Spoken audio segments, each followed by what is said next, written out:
This week at NASA. As Space Shuttle Discovery waits at Launch Pad 39A for its liftoff from the Kennedy Space Center, the STS-131 crew continues to ready itself for its upcoming mission to the International Space Station. Commander Alan Poindexter and his international team of astronauts will deliver science racks for use in the station's laboratories. The crew's been very busy training, and we finished our terminal countdown demonstration test last week down at the Kennedy Space Center.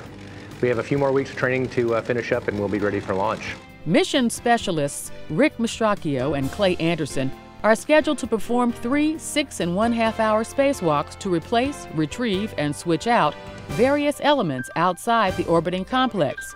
For Mastracchio, this will be his third shuttle mission and second series of spacewalks. On first EVA, we'll remove the new ammonia tank from the shuttle and get it onto the station, and we'll temp stow it. The second EVA, we'll actually swap the 2 ammonia tanks, a new one for the old one, and then on the third EVA, we'll be moving the old tank from the space station into the space shuttle's payload bay for return. That's the biggest challenge. Every EVA, we're going to have to move the robotic arm and has to walk off the robotic arm to a new work site, basically. So there's a lot of teamwork and a lot of integration involved. Rounding out the STS-131 crew is pilot Jim Dutton and mission specialists Dorothy Metcalf Lindenberger, Stephanie Wilson, and Naoko Yamazaki of the Japan Aerospace Exploration Agency. Discovery's launch is targeted for the morning of April 5th. And liftoff of Space Shuttle Atlantis. The final Space Shuttle mission to repair and upgrade the Hubble Space Telescope is the subject of a new IMAX film. Hubble 3D was premiered during a special event held at the National Air and Space Museum in Washington. The movie features the NASA astronauts from STS-125 who serviced Hubble in May 2009. An IMAX 3D camera mounted in Space Shuttle Atlantis' payload bay filmed their progress. A lot of cameras rolling while we were up there. Of course, everybody was watching. It was a mission that kept me on the edge of my seat while we were doing it. I'm just thrilled that everybody worked together and it came out as well as it did in the end. I remember the first Hubble launch, and obviously Charlie Bolden, my boss, was the pilot on the first launch of Hubble. And so we talk about this a lot, and I love the fact that the public sort of gets the story, and it's the melding of science and human spaceflight in a perfect way, and NASA helping to overcome challenges. You couldn't write a better story. The 43-minute film, narrated by Leonardo DiCaprio, will open in IMAX and IMAX 3D theaters worldwide on March 19th. About 25 7th-grade girls from area middle schools got up close and personal with unique aircraft and high technology when they participated in a Tech Trek tour of the Dryden Flight Research Center.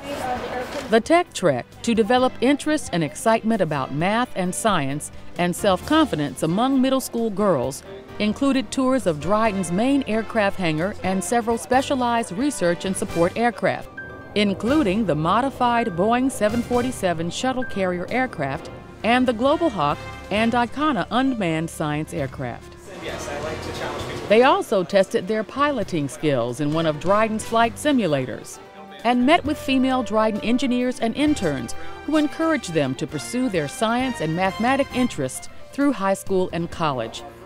Tech Trek was sponsored by the California branch of the American Association of University Women, or AAUW. The 48th Robert H. Goddard Memorial Space Symposium was held in Greenbelt, Maryland, home to the NASA Center bearing the name of America's pioneering rocketeer. Sponsored by the American Astronautical Society, the 3-day event drew leaders from NASA, the aerospace industry, and academia, and Washington policymakers to discuss the major issues facing space exploration. Among other topics, panel discussions and presentations addressed commercial space missions, extreme space weather, climate change, and space science, and the future of human spaceflight. 3, 2, 1, okay, look away. In March 2006, heliophysicist Lika Guhathakurta was part of a NASA-led science expedition to Libya to witness a total solar eclipse. This international expedition was an unprecedented collaboration with Libyan scientists and researchers from across the globe. It was a project befitting a woman compelled to earn advanced degrees in astrophysics from American universities by a lifelong fascination with the sky that began as a child in her native India. My parents never stopped me and said, "No, you can't do this because you're a woman." That young girl grew up to eventually become the lead scientist for NASA's Living with the Star program, a set of missions in the relatively new field of heliophysics that focuses on understanding changes in the sun and their effects on us here on Earth. The goal of this program is to really study the sun as a variable star and determine its impact on life and society. The first Living with the Star mission, the Solar Dynamics Observatory, is in space and is expected to begin producing important data about space weather for astrophysicists this spring. The chain effect is just unbelievable. Actually, what happens when you have disturbed our environment with the blast from the solar storm. Lika Guhathakurta says her parents never told her she couldn't realize her dreams, something she's quick to remind other women who want to make the study of the stars their careers. To pursue something that you believe in just doggedly. Don't let anyone stop you. And that's this week at NASA. For more on these and other stories, log on to www.nasa.gov.